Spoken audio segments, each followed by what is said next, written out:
And one final example, this is such a nice visual that helps me to illustrate something, a couple of things. One is that people tend to think of hypnosis as doing something to somebody, but actually hypnosis is an occasion to teach people how much more control they can have over their own body. So this gentleman came to see me. He was referred by Bob Chase, a wonderful professor of hand surgery here. And he'd been sent to Bob. This was his hand in maximal extension 2.5 years after an industrial accident. He was a contractor. He was down in Monterey making more money than I was as an assistant professor. And a defective ladder collapsed on his hand. He had a compound fracture of his index finger.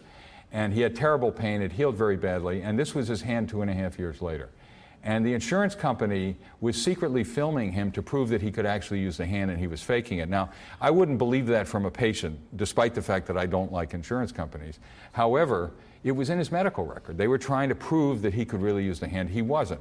He had lost his job. His wife had left him. He lost his home. He was in terrible shape. He was depressed. He went to a psychologist who thought that this was what you call a conversion symptom. And conversion symptoms happen. There are times when what you think in your mind causes a dysfunction in the body.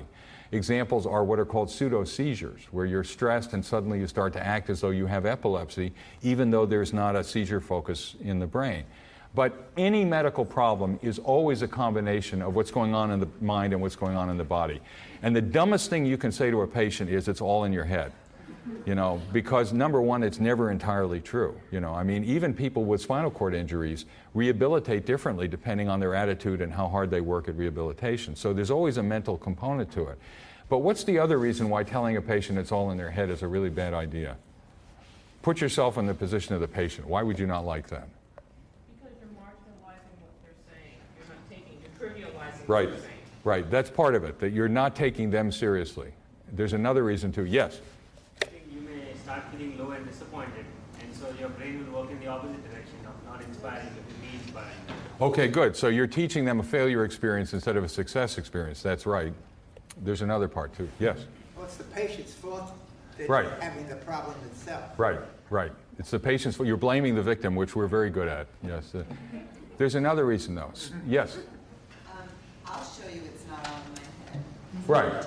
Right. So the interpersonal interaction is to get sicker rather than to get better, because what happens if you get better? Exactly. So you humiliate the patient for getting better. That's a really bad thing to do. So I said to him, so he said to me, you know what? This wasn't a fist. He said, I knew I was angry at my employer. This was not news to me. I didn't have to have a conversion symptom. So I said to him, so the insurance company sent him to Bob Chase and said, amputate the index finger. They said, you'll never have a usable hand if we don't do it. And like all good surgeons, Bob said, this is a last resort, not a first. He said, are you willing to try anything? And the guy said, yeah. He said, even going to a psychiatrist. And he hesitated. He said, well, maybe. He said, even one who uses hypnosis. And he said, well, I'll try anything. So he came to see me, and I said to him, you know, I don't know why your hand is like this, and I don't care. Do you want to get better? And he said, yes. And I said, well, we're going to embark on a rehabilitation program. So that meant he could get better without being dishonored. And I said, you have two obvious problems here. You have horrible circulation in your hand. And frankly, if you just held your hand like this for 2.5 years, the circulation wouldn't be good. And he had muscle wasting in his forearm. It was 4 centimeters skinnier than in his right arm. So he lost muscle mass and he lost circulation. So I said, you're going to develop some tremors in your hand. And they're going to build up the blood flow and the muscle mass. And so he sat there for a half an hour in my office with his hand shaking like this, sweat pouring off his forehead. And I thought, this is not somebody who's not motivated to get better. So in 3 months, half an hour a day, twice a day, he would do this exercise. He had full extension of all the fingers except the originally fractured one. And he actually, we gave him a tennis ball to kind of do some exercise with. He actually ruptured some ligaments. He was trying too hard. We had to tell him to slow down, not so fast. And Bob put a dynamic splint on the originally injured finger. And so now, 11 months later, he had virtually full extension of the hand. And he came into the clinic carrying a 35-pound brick. And the secretary was afraid he was going to throw it through the window or something. He said, Doc, I can hold a brick again. I can go back to work. And so he put his union card on top of the brick, and I signed it.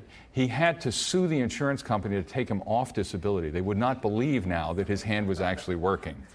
And he could actually make a real fist this time. And I have a publication with Bob Chase in the Journal of Hand Surgery that I'm proud of. He actually is now back at work making more money again than I am. And I used to bring him in to teach the medical students, and he would get impatient listening to me explain all this stuff. And he would say, "Doc, when do I get to show them what I did?"